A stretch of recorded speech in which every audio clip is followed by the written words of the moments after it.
La guerre a-t-elle un visage de femme? Comment une jeune Ukrainienne, diplômée de lettres, peut prendre des armes et devenir un symbole de la nouvelle résistance ukrainienne face à la guerre impériale russe? Vous écoutez le podcast L'Ukraine face à la guerre. Ce podcast est enregistré en Ukraine et par des Ukrainiens.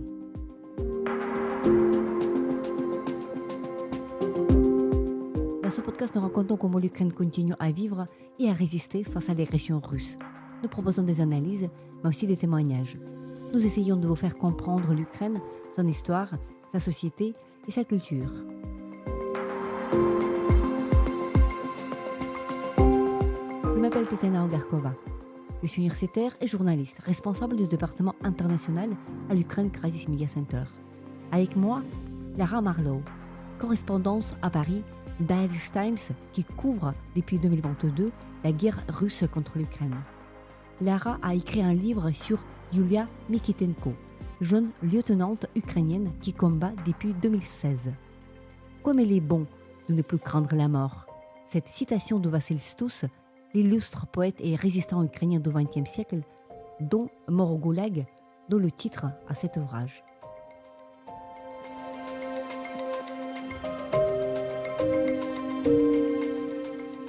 Bonjour Lara, tout d'abord merci beaucoup d'avoir accepté l'invitation au podcast L'Ukraine face à la guerre. Tu es journaliste et écrivaine aussi. Nous nous retrouvons à Kiev, au centre en fait de la capitale ukrainienne. Tu es ici aujourd'hui en reportage, on peut le deviner. Tu viens de partir de venir de Zaporizhzhia, si je ne me trompe pas. Tu fais souvent les allers-retours en Ukraine. Et aujourd'hui, nous allons parler du livre qui vient de paraître dans sa traduction en français, un livre qui est déjà paru en anglais et en allemand, le livre qui s'intitule « Comme il est bon de ne plus craindre la mort ». Et c'est un livre, en fait, qui raconte l'histoire d'une jeune femme qui s'appelle Yulia Mikitenko, elle, lieutenante de l'armée ukrainienne. Et donc, tu racontes son histoire, d'ailleurs à la première personne, dans ce livre. Donc voilà, ma première question. À toi, à quel moment est-ce que l'Ukraine en tant que pays, l'histoire ukrainienne et une femme ukrainienne est devenue tellement importante pour toi, pour que tu as consacré tout un livre? Je suis venue. Merci d'abord, Tatiana, de m'avoir invitée. C'est un grand plaisir parce que je t'écoute d'habitude à Paris. J'écoute ton podcast. Je viens en Ukraine depuis début mars 2022. Je n'étais jamais venue auparavant.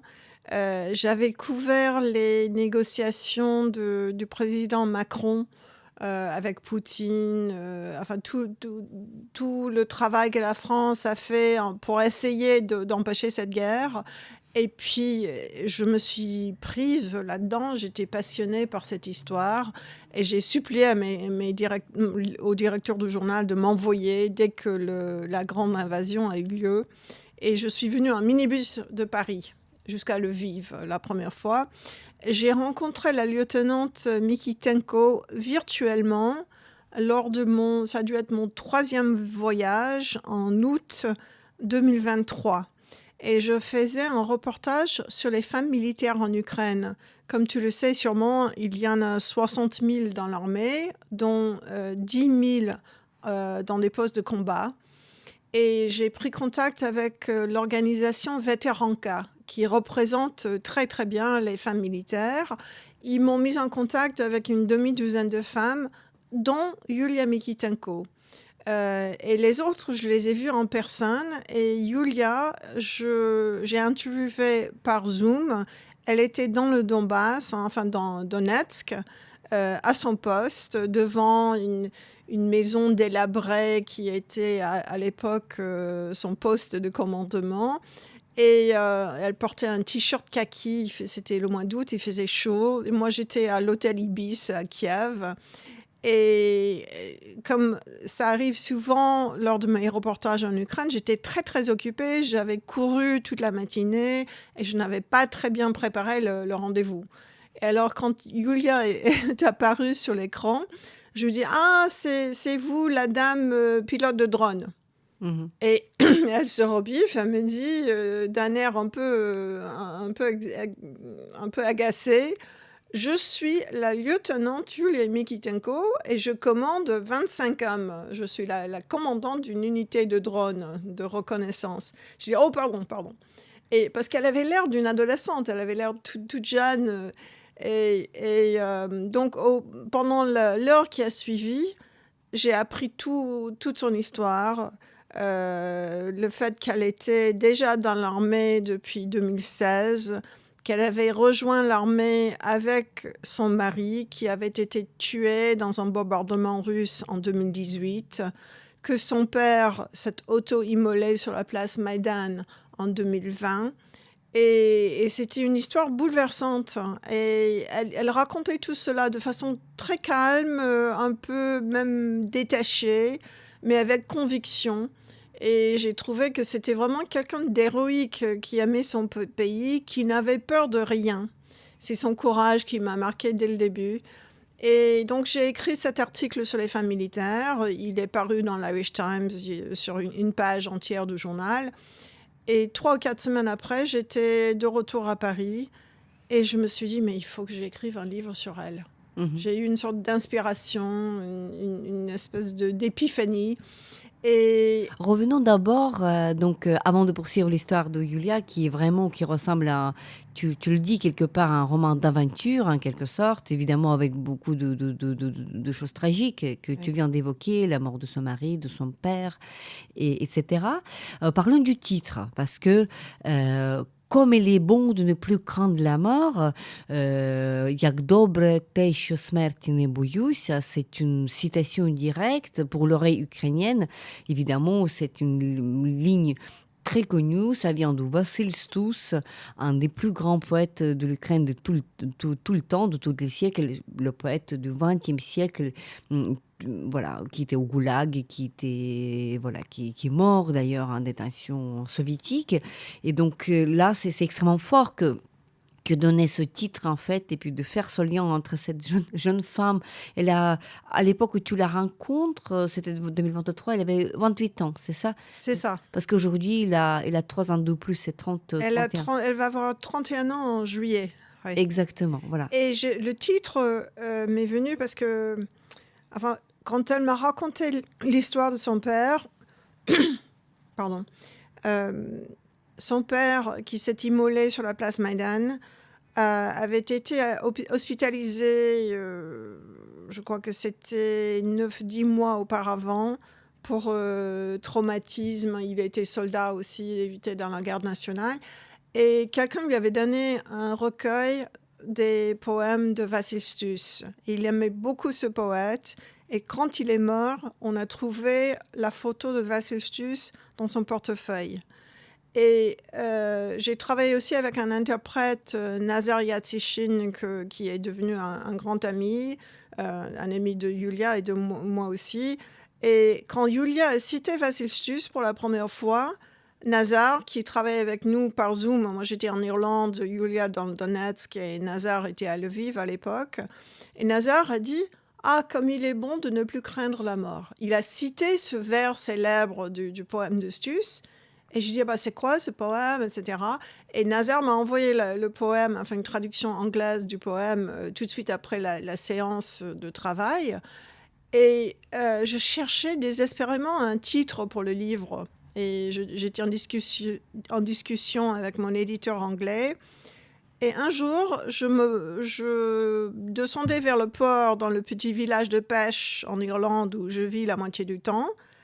Et c'est rentré dans ma tête comme une épiphanie, encore une fois. Comme j'ai eu 2 fois cette expérience avec ce livre. C'est le jour où je me suis dit, il faut que j'écrive un livre sur Julia. Et la deuxième fois, c'était le titre. Je me suis dit, mais c'est ça, parce que c'est emblématique de toute l'histoire. C'est emblématique d'abord de Ilya Serbin, le mari de Julia, qui n'avait pas peur de mourir pour l'Ukraine. C'est emblématique du père de Julia, qui s'est donné la mort parce qu'il avait peur qu'on donne l'Ukraine à la Russie. C'est emblématique de Julia elle-même, qui était sur le front dans le Donetsk. Et d'une certaine façon, c'est emblématique de toute l'Ukraine, de tout un pays, au moins de tous ceux qui sont restés ici parce qu'ils n'ont pas peur de mourir. Donc voilà, c'est pour ça que j'ai choisi ce titre que j'aime toujours. Au début, mon éditeur disait « Oh, mais c'est trop long, on pourrait dire... en anglais, ça donne How good it is I have no fear of dying ». Donc, il voulait « No fear of dying », ce qui fait « pas peur de la mort ». Enfin, mais je lui dis « Mais non, ça va pas ». Parce que vous perdez l'opposition entre pas peur et la mort. C'est les deux choses qui doivent aller ensemble.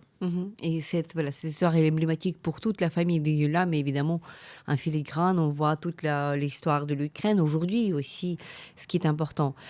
Ce qui est frappant quand on commence à lire ton livre, c'est qu'on découvre en fait que c'est un livre écrit à la première personne. Et donc, c'est-à-dire que on a cette illusion d'entendre Yulia qui raconte son histoire, alors que c'est bien Lara Marlowe qui écrit. Et donc, la première question, donc, tu viens d'évoquer que vous avez passé des heures, je crois que là tu dis dans le livre 24 heures, au moins 24 heures d'entretien. C'est ça, exactement. Voilà, toi à Paris ou en Irlande, votre interprète Nazar à Lviv, et Yulia, elle se trouve où il se trouve, sur la ligne du front, dans la région de Donetsk. Raconte-nous un peu le laboratoire. Comment est-ce que ça a marché pour mettre tous ensemble et après pour écrire? On a commencé en novembre 2023 et on faisait des séances de 2 heures par semaine. Et je préparais une transcription exacte de chaque... J'enregistrais et je faisais la transcription. Et après, avec la transcription, j'écrivais le chapitre. J'essayais d'écrire un chapitre toutes les semaines. Puis j'envoyais le chapitre à Yulia et à Nazar aussi. Et tous les deux faisaient des petites corrections. Il n'y a jamais eu de très grandes corrections. J'ai fait ça pendant presque 2 mois, jusqu'à Noël. Et mon grand frère, qui habite en Californie, qui avait travaillé pour les studios à Hollywood, je lui ai donné les 6 premiers chapitres à lire. Et je m'attendais à ce qu'il me dise « Ah, c'est super, c'est intéressant, c'est bon, etc. » Mais non, il m'a dit « Ah, mais c'est ennuyeux, c'est mortel, ça se lit comme une transcription. » Et j'étais vraiment... ça a été un coup dur pour moi. J'ai failli renoncer à ce moment-là. C'est-à-dire qu'au départ, c'était transcription, question-réponse. Genre, tu lui poses la question. Non, pas du tout. C'était pas une question-réponse, mais j'écrivais... C'était une version, comment dire, prosifiée, si on peut dire, des interviews. Donc, mais c'était à la 3e personne. Et quand mon frère m'a dit ça, je me suis dit, il a raison. J'ai compris tout de suite qu'il avait raison, qu'il fallait que je prenne mon courage à 2 mains et que j'ose écrire ça comme un roman. Et là-dessus, j'ai dit à Yulia, écoute, je veux écrire cela à la première personne, donc je veux devenir ta voix, je veux que tu me donnes la permission d'inventer les dialogues et les descriptions. Basé évidemment sur ce que tu me dis, mais je veux que ce soit vivant, parce que mon frère me dit que c'est plat. Et elle m'a dit, ton frère a peut-être raison. Et donc, là-dessus, j'ai réécrit les 6 premiers chapitres. Et en fait, là, j'étais arrivée aux 2 chapitres les plus dramatiques, c'est-à-dire la mort de Marie de Yulia et la mort de son père aussi. Donc, il me semble que j'ai écrit d'abord ces 2 chapitres-là, de la nouvelle façon plus imaginée, et puis j'ai repris dès le début du livre. Oui, donc ce sont un chapitre 10 de ce livre, Mon père, n'est-ce pas? Et après, je crois que c'est le chapitre 8 sur la mort de son mari, Oui. Ilia, qui s'intitule Toujours. Oui. Voilà. Et donc, ça se voit aussi à la lecture que ce sont des chapitres... Je ne sais pas si on peut dire de culmination, c'est-à-dire que là c'est vraiment des chapitres un des plus forts, en fait, de ce livre. Pour moi aussi. Pour moi, le moment le plus fort de toute la rédaction du livre, c'est le jour où Yulia nous a raconté la mort de son mari. Et à la fin, on sanglotait tous les 3, Nazar et moi et Yulia. Et souvent, elle coupait l'image sur le Zoom parce que le signal n'était pas très fort avec le Donbass. Et si elle coupait l'image, le son se maintenait. Alors que si elle laissait l'image, ça coupait totalement. Donc, on entendait sa voix qui nous racontait la mort d'Elia, mais une voix désincarnée. On ne la voyait pas. Et au bout d'un moment, on l'entendait pleurer. Et c'était bouleversant, c'était absolument bouleversant. Et il y a une ligne qui est dans le livre, c'est qu'après qu'on a raccroché l'appel Zoom, elle m'a écrit sur Signal en me disant « c'est de ma faute qu'il est mort, je n'ai pas pu aller le sauver ». Alors que évidemment, c'est pas de sa faute, c'est la faute des Russes qui l'ont tué. Mais quand j'ai reçu ce message Signal, je crois que je pleurais encore et c'était comme un sanglot et je l'ai transcrit tel qu'elle a écrit dans le livre.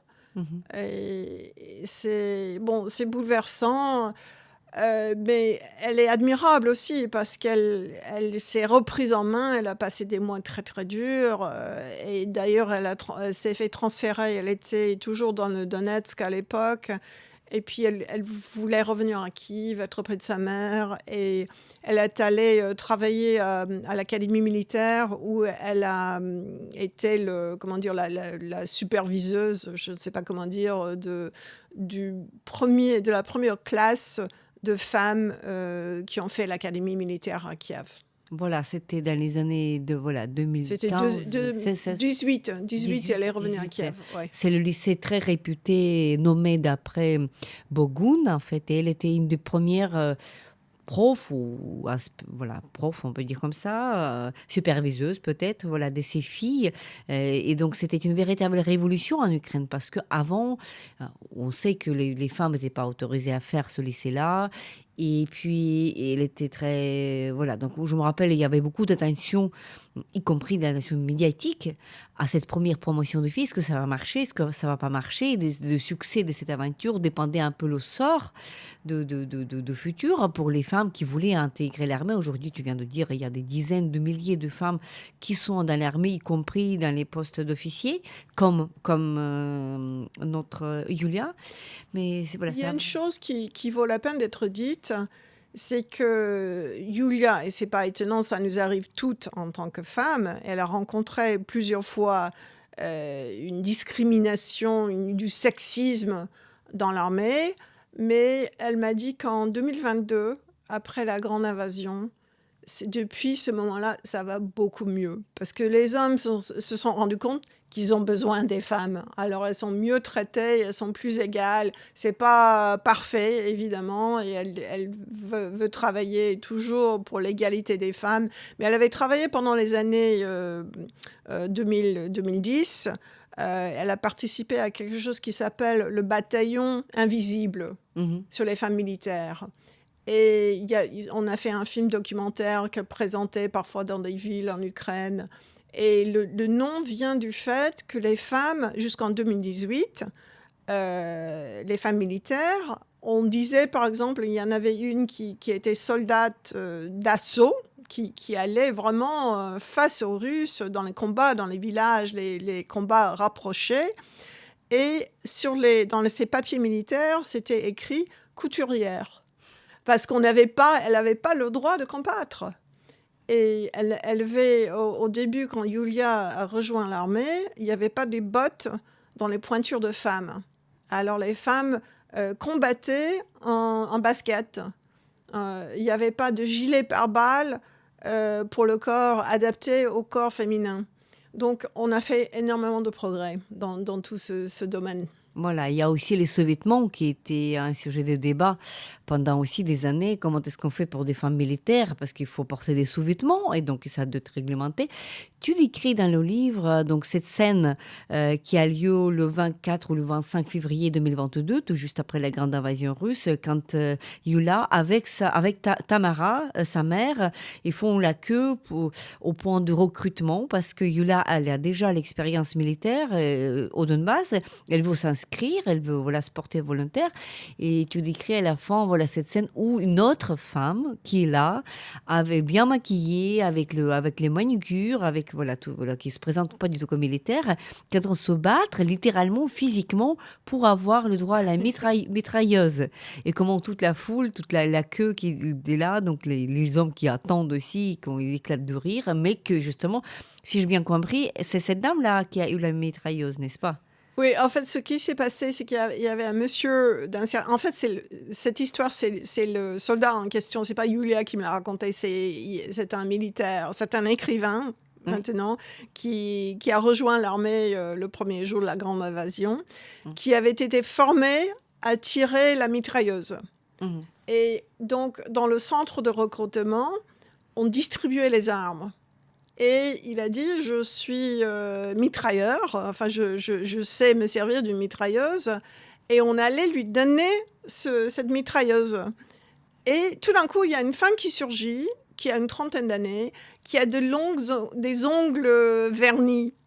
Et elle dit, non, c'est à moi, c'est moi qui le veux, je sais tirer, etc. Et pendant quelques secondes, ils tirent tous les deux. Il y a une sorte de tug of war, je ne sais pas comment on dit, pour s'accaparer la mitrailleuse. Et alors lui éclate de rire. Il dit qu'est-ce que vous me faites plaisir, madame. Je pense que les Russes sont fous d'envahir un pays où les femmes se battent pour obtenir une mitrailleuse. Et tout le monde éclate de rire. Et je trouve ça très touchant, toujours. C'est une scène, je vois la scène comme si je l'ai vécue moi-même. Oui, même si, évidemment, c'est une scène exceptionnelle, en quelque sorte, soi-disant. Le récit, voilà, le livre, voilà, ton récit, il n'est pas linéaire. C'est-à-dire que il y a des pas en arrière, ce n'est pas une espèce de chronologie ennuyeuse que voici l'enfance, voici la jeunesse, voici les premiers engagements de Yula au Donbass, ensuite la grande invasion. Ça commence dans l'ordre qu'on ne comprend pas toujours, qu'on ne comprend pas tout de suite, parce que là, ça commence par...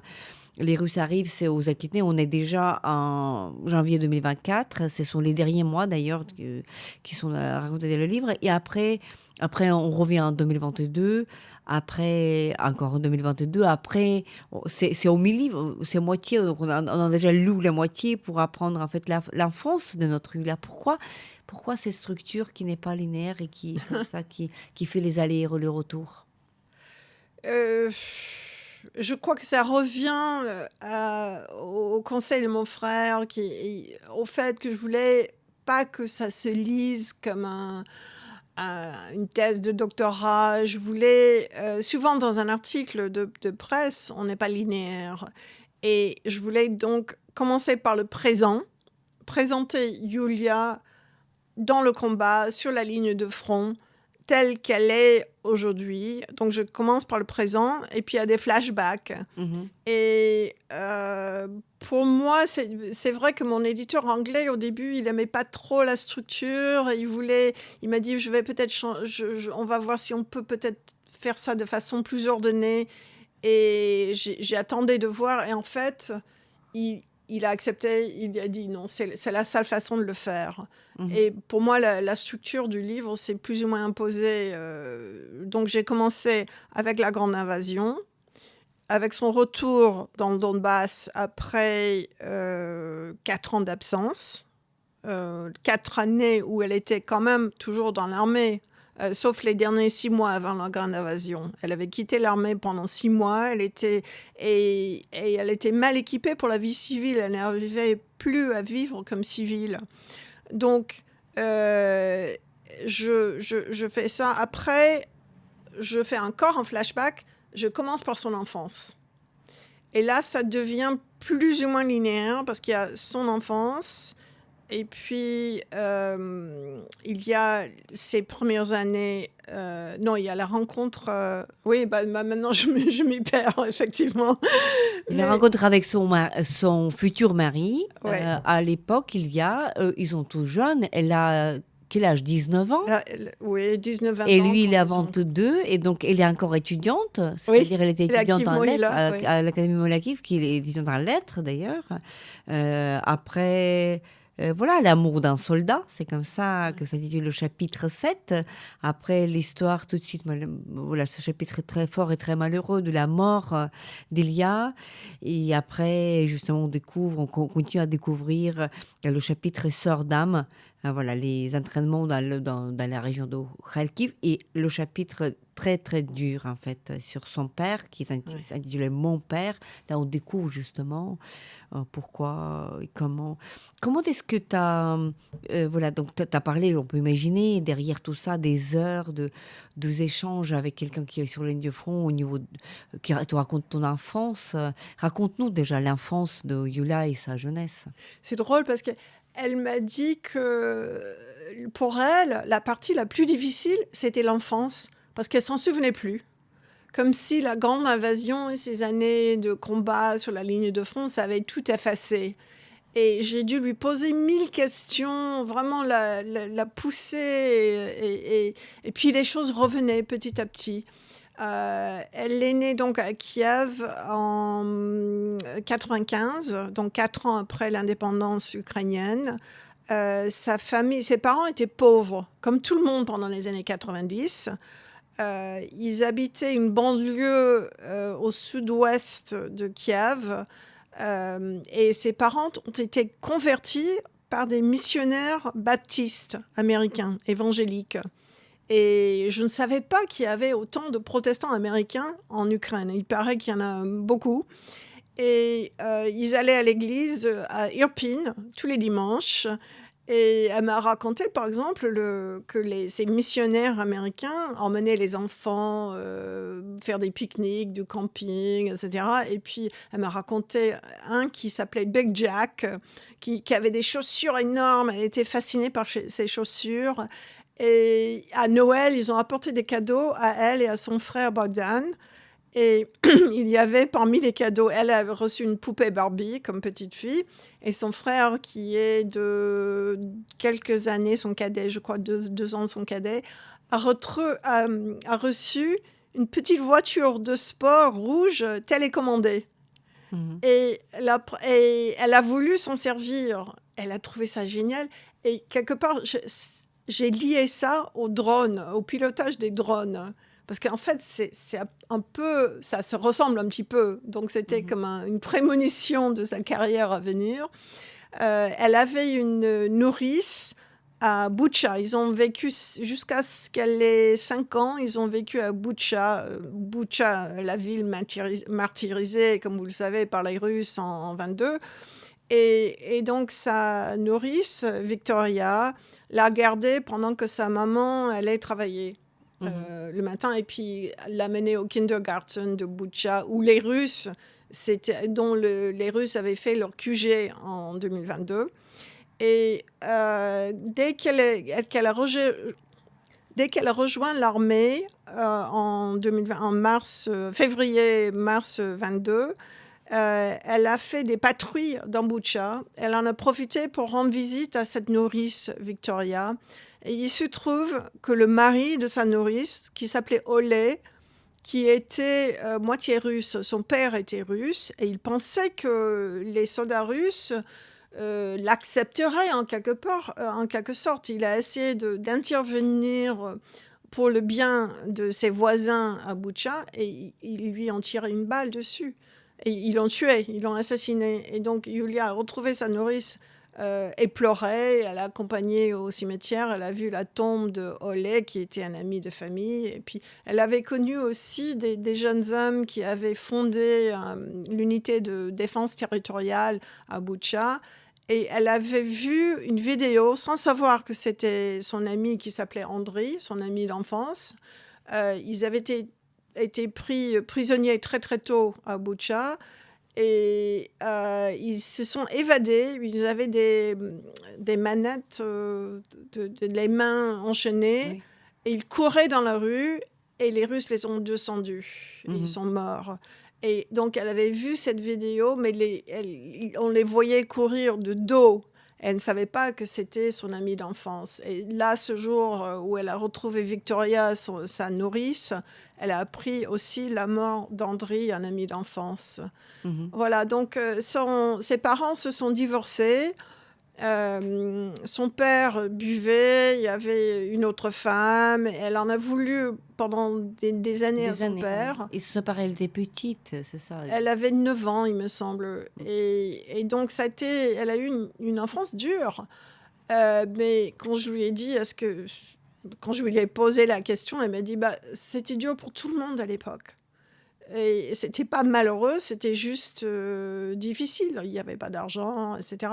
Mais son père est arrivé à la faire inscrire avec son frère dans un lycée qui s'appelle le Leader. Très prestigieux au centre de Kiev. En fait. Exactement. Mais elle ne se sentait pas à sa place dans ce lycée parce que les autres enfants étaient des enfants de vedettes, de télé, d'athlètes, de politiques, etc. Et elle se sentait un peu mal vue. Elle n'avait pas de jolie robe, n'était pas très, très heureuse là. Mais après, elle s'est réconciliée avec l'école qui envoie des fonds à son unité dans le Donetsk, etc. Mais à l'époque, ça ne se passait pas très bien. Mais elle a eu de bonnes notes. Et c'est pour cela qu'elle a été reçue à l'Académie Mohila de Kiev, qui est très prestigieux aussi. Et là, elle s'est épanouie. Elle a commencé, elle dit, ma langue maternelle, c'est l'ukrainien. Je l'ai apprise à 17 ans. Parce que jusque-là, elle parlait russe avec sa famille à la maison. Et depuis ce moment-là, elle parle l'ukrainien. Elle a découvert la langue, l'histoire, la littérature ukrainienne avec beaucoup de plaisir. Et c'est là qu'elle a commencé à militer dans un petit groupe qui s'appelle Vitsich. Je ne sais pas si ça existe encore, je doute, mais c'était 10 ou 15 étudiants. Ça veut dire, Vitsich, ça veut dire en ukrainien, rebuff, je ne sais pas comment dire. Voilà, résistance, on peut dire Vitsich, ça veut dire... c'est le rejet. Le rejet, oui. Voilà. Le rejet, la résistance par rapport à celui qui t'attaque. Voilà. Donc, et c'était le rejet de la Russie. Ouais. D'ailleurs, le titre, enfin le sous-titre de ce chapitre-là, c'est Éloignez-vous de Moscou, qui était le dicton de Mikhailo Krylovy, un écrivain qui l'a beaucoup influencé, qui s'est suicidé en 1933, au début de la Renaissance fusillée par Staline.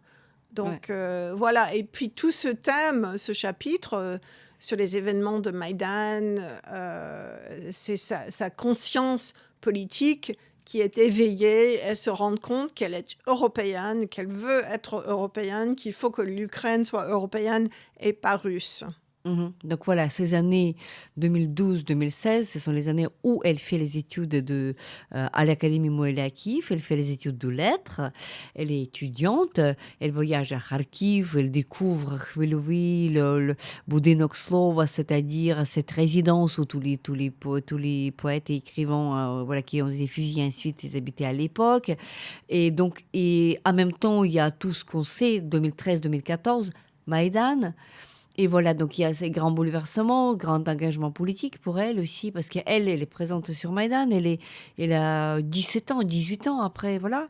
Et donc, à la fin de tout ça, au cours de tout ça, elle raconte, c'est un des plus beaux chapitres aussi dans son livre, elle raconte comment elle fait connaissance de son mari. Raconte-nous.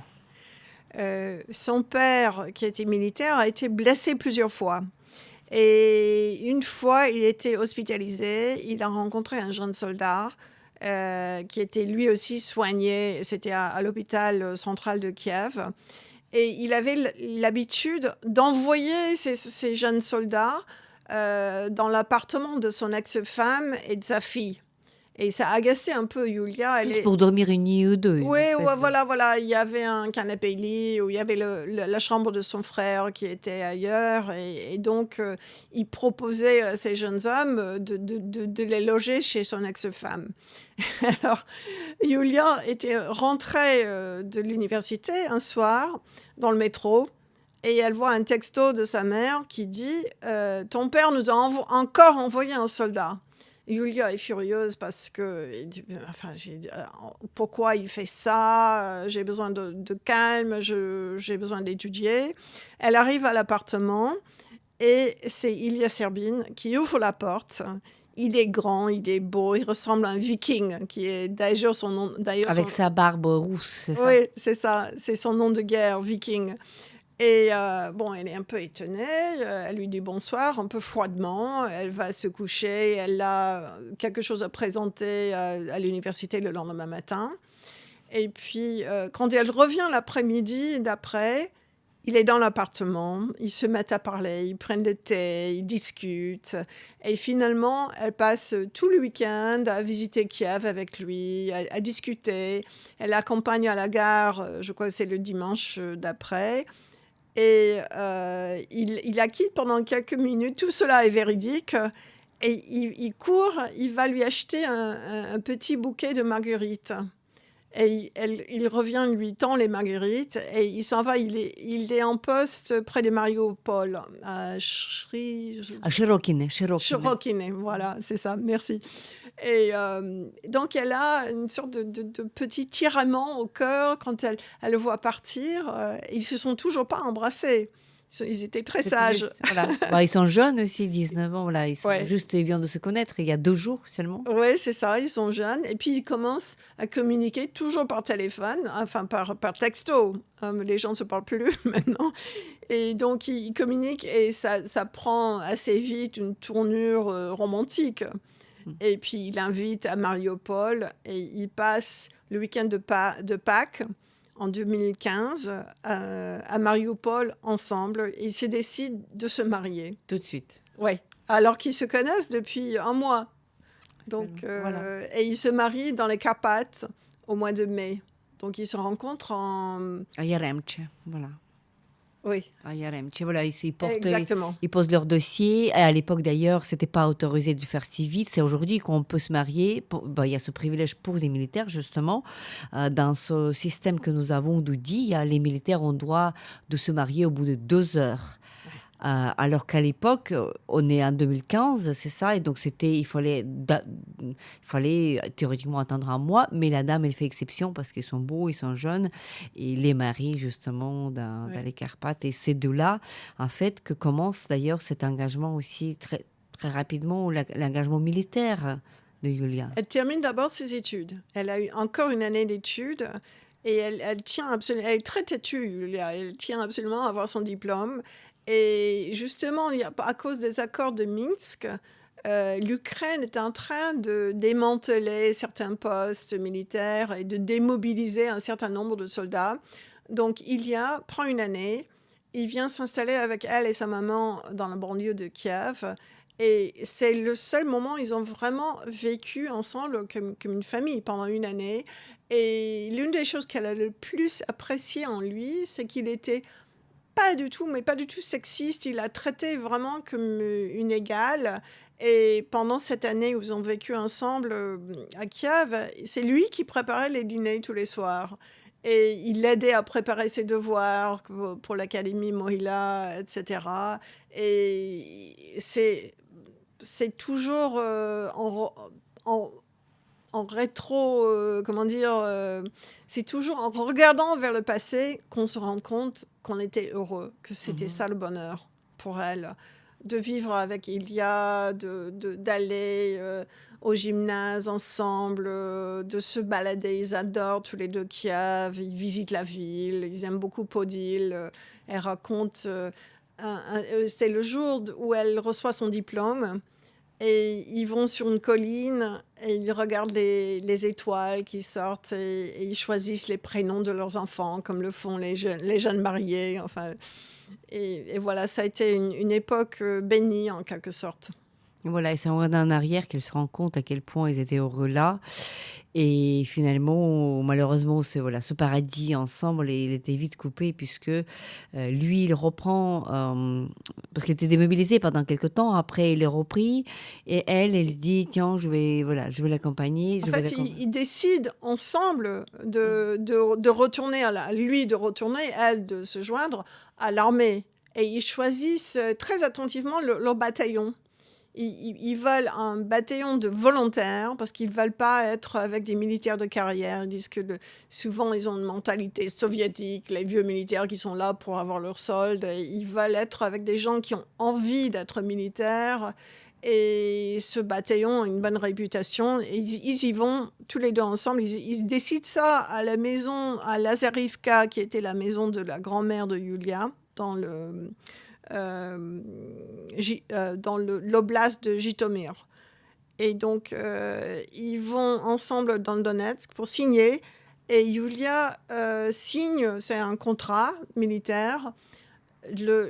C'est la veille ou le lendemain de ses 20 ans. Je me souviens plus. Je crois que c'est la veille de ses 20 ans. Donc, oui. Et elle dit que c'était comme un deuxième mariage, en fait. Et voilà. Et après, tu l'as déjà évoqué, cette histoire, cette scène très déchirante, en fait, dans le livre, où justement, Yulia et Ilya, son mari, ils sont sur la ligne du front, et elle apprend qu'il est gravement blessé, et qu'elle demande à son commandant, à elle, de se déplacer rapidement avec une voiture pour essayer de le sauver, parce qu'on sait qu'il est blessé, mais on ne sait pas à quel point la gravité. Et donc, le commandant dit non, parce que justement, le chemin est extrêmement risqué, et qu'ils ont déjà perdu récemment, je crois, une infirmière. Ou une ambulance avec une infirmière. Ambulance. Ouais. À ce moment-là, ils refusent. Parce qu'il y a des bombardements. Donc, voilà. Donc c'était justifié qu'ils refusent. Oui, on le comprend. Mais chez elle, ce n'est pas rationnel. C'est son mari qui est blessé, il faut y aller, bombardement ou pas. Quoi. Et après, quand ils arrivent à l'évacuer, il est encore en vie. Oui. À l'hôpital, elle est là. Donc, les médecins font tout le possible pour le sauver. Mais malheureusement, c'est trop tard. Et donc, c'est elle te confie dans le livre, voilà, ce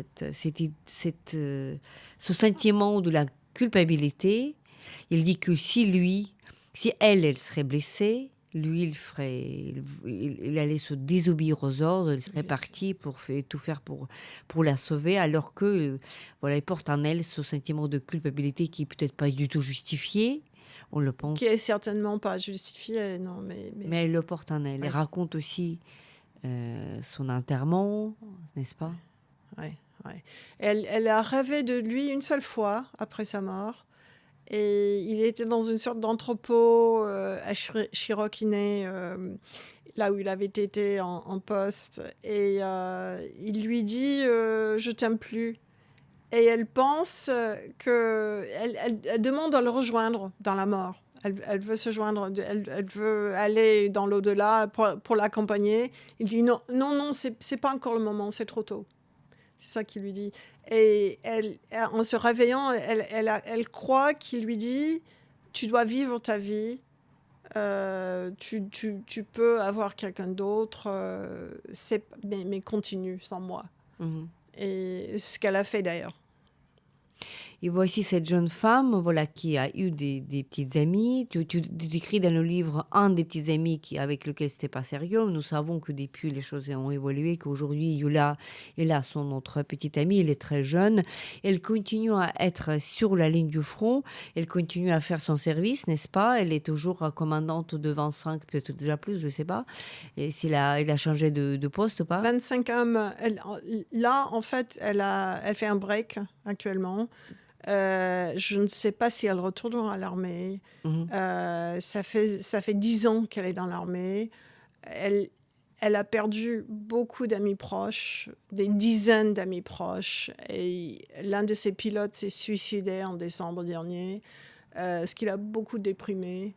Donc, elle est dans une phase transitoire en ce moment. Ah, non, mais le livre se termine là, elle est encore sur la ligne du front, mais comme évidemment tu restes en contact avec Yulia, qui n'est pas un personnage du livre, mais bien une femme réelle, avec son parcours. Donc voilà, tu viens de nous dire qu'elle, aujourd'hui, elle fait une pause dans son service militaire et qu'elle va réfléchir à ce que va faire avec sa vie, voilà, dans le futur. Si je te demandais, ça sera ma dernière question en fait, c'est très délicat en fait que de d'écrire, voilà, c'est un peu fusionnel en fait, d'apprendre l'histoire de quelqu'un. L'histoire elle est compliquée, on vient de le voir. Et toi, tu es journaliste, écrivaine. Et après, voilà, comment est-ce que tu as un ressort? Comment toi, Lara Marlowe, après avoir raconté cette histoire à la première personne. Qu'est-ce que cette histoire a changé chez toi? Non seulement l'histoire de Yulia, mais l'histoire de l'Ukraine en général, l'expérience, ce que j'ai vécu dans ce pays, ça met en perspective tous mes petits problèmes à Paris et à Dublin. Je veux dire, je suis époustouflée par le courage, Le dernier chapitre d'ailleurs du livre s'appelle Le miracle du courage. Et pour moi, le courage, c'est un miracle. Et je suis très admirative. Mon admiration ne tarit pas. Et je me sens très, très engagée et très inquiète aussi. Pour Yulia, pour l'Ukraine, je suis dégoûtée par qu'on laisse faire Poutine, qu'on laisse faire cette invasion, cette occupation, que le monde ne réagisse pas davantage, et surtout depuis la guerre contre l'Iran et la présidence de Donald Trump, que l'Amérique lâche l'Ukraine, ça me fait enrager. Et voilà, donc ça a changé ça dans ma vie. C'est une cause pour laquelle je milite à ma façon, qui me tient à cœur. Et c'est une chose très, très précieuse pour moi. Pour rien au monde, je n'aurais raté cette expérience. Merci beaucoup, Lara, pour cet échange et pour ton livre, en fait. Comme il est bon de ne plus craindre la mort, chez les éditions de l'Observatoire, traduction en français, tout aussi bien que le livre existe en anglais et en allemand. Merci beaucoup de porter la voix ukrainienne, la voix d'une femme ukrainienne de 31 ans aujourd'hui, Yulia Mykitenko, elle, ancienne militaire, lieutenante, qui a perdu son mari, aussi militaire au front à l'Est, et son papa aussi, dans un geste politique contre en fait la possibilité que l'Ukraine perde son indépendance. Merci beaucoup. Merci Tatiana.